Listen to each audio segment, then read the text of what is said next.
I would say after I was really sick, it was monoclonal antibodies. There was a doctor that was doing them for people that were having long-term problems. Now they were not indicated for that. And so technically he couldn't advertise that he was doing this because it was supposed to be for people with just acute infections. Like they said, within 10 days or you're not eligible. But he realized that a virus, if someone is still sick, then the virus is most likely still lingering. So the first treatment that I really had was in October of 21, and it was the monoclonal antibodies. In that treatment, what is the protocol for that? Is that is that an injection that you It's an take? infusion. Oh, okay. Like, yeah, so through your vein. And does it take, do you have to visit the clinic like multiple times and get multiple infusions?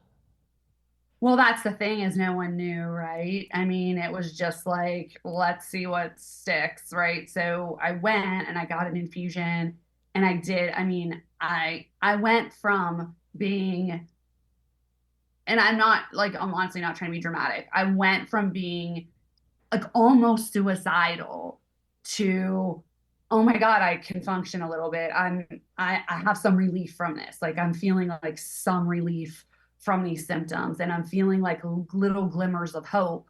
But the thing is, if you don't get enough, the virus is still there. The virus is still persisting. So I had two subsequent infusions after that, in the fall of 21. And it really, it didn't fully recover me by any means, but it did go from a very, very low point to, okay, I can maybe manage this. So Hmm. that's what the monoclonals did for me.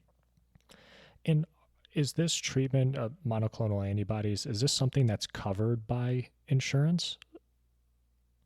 Not in the capacity that I did it, no. I think that if you like, you have to fall into all these categories. Like, you have to be overweight, or you have to be over a certain age, or you have to have all these comorbidities to get it. So that's the only people it was really available for that was covered by insurance. If they look at you and you're like, oh, you're a healthy person, you're whatever age, you don't qualify.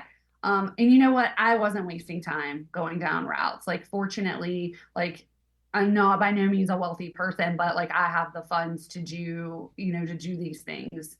And I was like, I'm not waiting for anybody to give me the go ahead. Like, I will pay whatever I need to pay. Because at the end of the day, like your health, if you don't have your health, like you really don't have anything, right? I mean, nothing else matters if you are not well. Mhm. So I was willing to kind of spend whatever I had to. And I spent thousands of dollars trying to get well. So, but no, short answer is no. And they were around, it's about $900 for an infusion.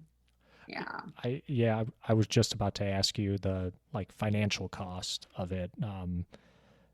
And is the number of times or the number of infusions that you had compared to other people, do you think if other people seek this route, are they getting more infusions too, potentially? I mean, the problem is that it's never really been like the ball's just been dropped, I guess, for people. Like there's a clinical trial right now in San Francisco for monoclonals, but there's not really, we don't really have data. We don't really know. It's still a guessing game. So anyone that's doing this, they don't really know how many infusions does someone need? What are we looking for? It's just it's not really being tracked. So right now, again, like I mentioned, there is the trial. So hopefully there will be more information and then people will have access. People don't even have access to this stuff anymore. Most people in most states can't even get monoclonals anymore, even for acute infections. They were taken off the market several times. Because they're like, oh, this doesn't work with this variant. Oh, this doesn't work with this variant. And then I'm really not sure why, there's so much money to be earned, right, by pharmaceutical companies in this. I'm not really sure why monoclonals weren't pursued more by the pharmaceutical companies, especially now. Like the same monoclonal that's out now was available what I think in like early 2022. It's the same one. Hmm. So they're not haven't been updated.